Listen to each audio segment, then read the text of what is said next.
Dear viewers from the Diaspora and Armenia, we are continuing our interviews with the guests of the Global Armenian Summit. And right now, I have the pleasure to have here in our studio, Aline, Kamakian, Chief Corps Member at the World Central Kitchen. Thank you very much for joining us for this summit, first of all. And I would like to learn, what are your impressions about the summit? First of all, thank you for inviting me. I think it's very important knowing what where we've been as an Armenian, to have a strategic look to where we're going, and to be very close between the population and the government and the diaspora. We've always been criticizing each other, but I think it's very important to be together on this. Armenia, unfortunately, is a locked land.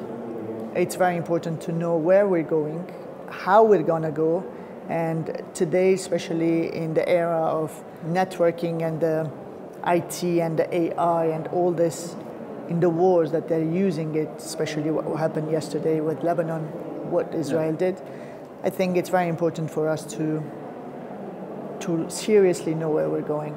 My part is the food section. I'm concerned, and this is what I've talked about it today.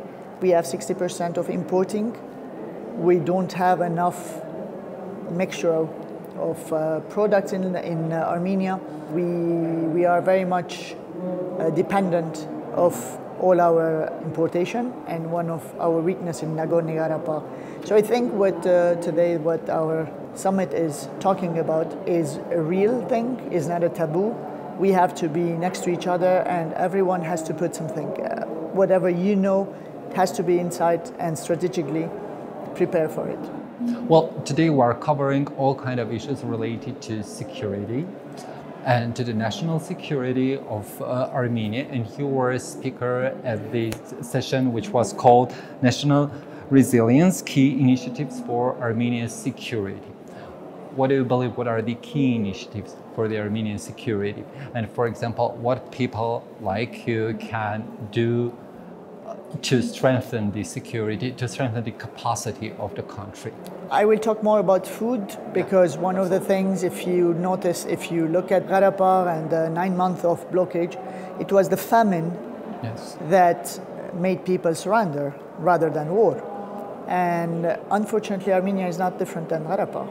We are locked countries, so any blockers, we are in bad position. We have a lot of lands that is not yet planted. We import 60% of our food.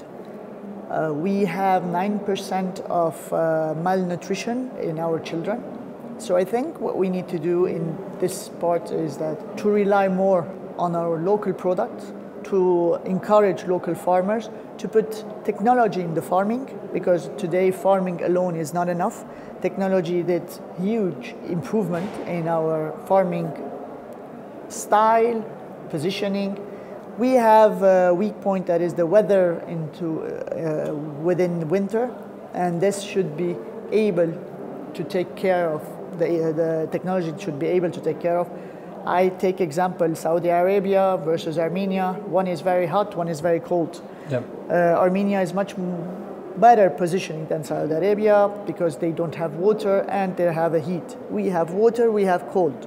But I think we can overcome this if we are working together, educating our people what is healthy food and not to eat just to eat. And our importation, if we can strategize what we are importing and what is the essential, and solve one by one. We cannot solve everything together, but we need to have a strategy of farming, strategy of planting, and this needs a lot.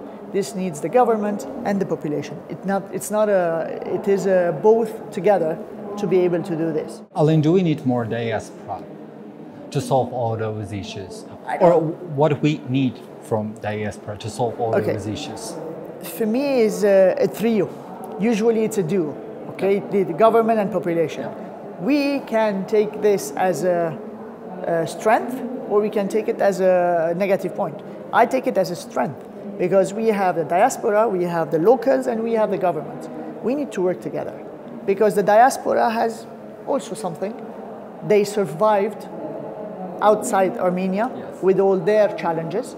Okay, they've learned some are very interesting and successful people, whether in the IT or in the farming or in the food industry. I have Mayrik, for example. I started Armenian restaurants 21 years ago. I was very proud of my Armenian roots and Armenian nutrition and culture.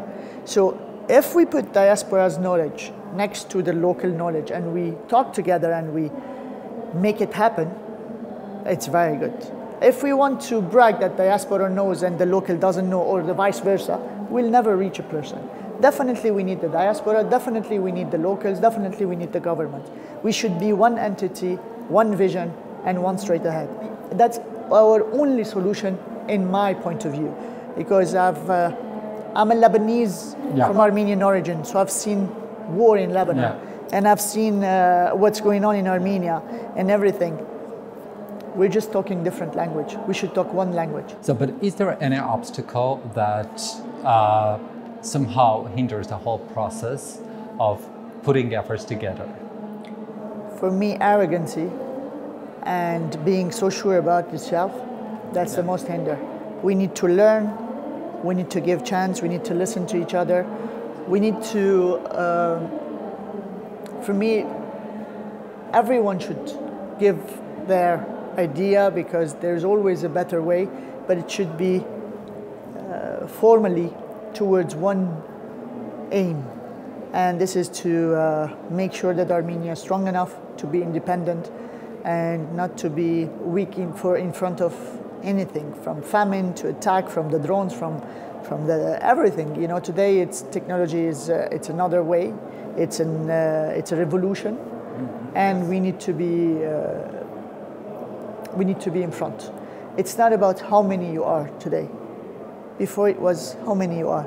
Today, we should be in front, because we're not a nation of billions of people. We're a small nation.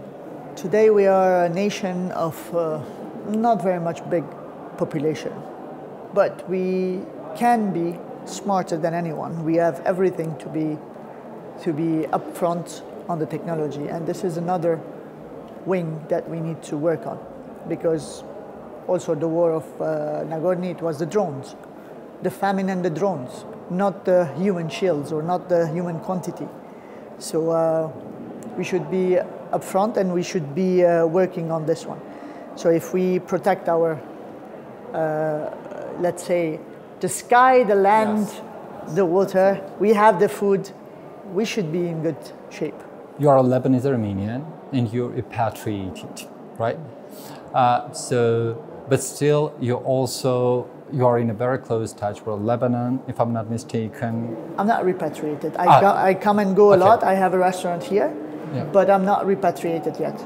Yeah, but do you see, for example, let us say the examples of other people who have decided to come to Armenia from the diaspora, to invest in Armenia, to live in Armenia, to build the capacity of the country in this or that field, and somehow support the country, support the population by that way? Well, I invested in the country. I come and go. For me, having an Armenian restaurant and having an anchor in Armenia is very important. I have a lot of friends who repatriated here and invested, and they're living here in Armenia. And I always encourage if someone wants to. I feel like I don't feel like staying one place. I travel a lot.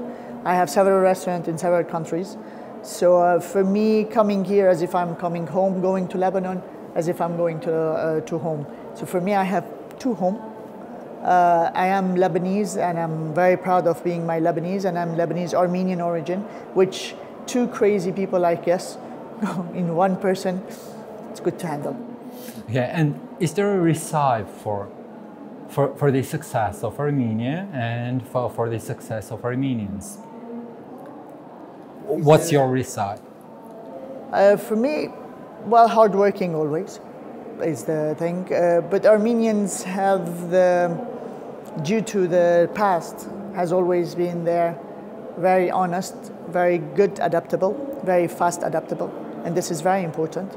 And they always strive to make it happen.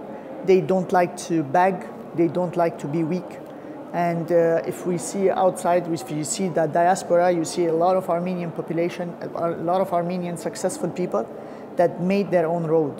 So yes, definitely Armenia is very open to succeed all of them because they are very workaholic people, intelligent, and I think we can do a lot if we just keep it next to each other. Thank you very much, and let me remind you that I had the pleasure to talk to Aline Kamakian.